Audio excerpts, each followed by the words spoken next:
Majority of homes today have small gardens, so maybe it's time to move beyond your garden to the nature strip. Technically, it's not your land, but it's your responsibility to care for it, and wouldn't it be great if we all could grow food here? This is my first season of experimenting with growing in the nature strip. I didn't want to dig up the lawn as it seemed like too much hard work, so I thought I would grow in some straw bales. Here I'm growing pumpkins as they typically take up heaps of space, which I don't have.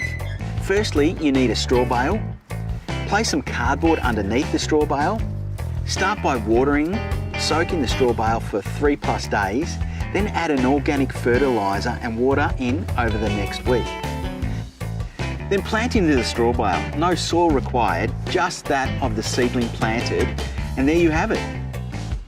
I find that the straw bale dries out quickly, so it does require more water. And because the straw bale doesn't contain a lot of nutrients, you will need to liquid feed it often.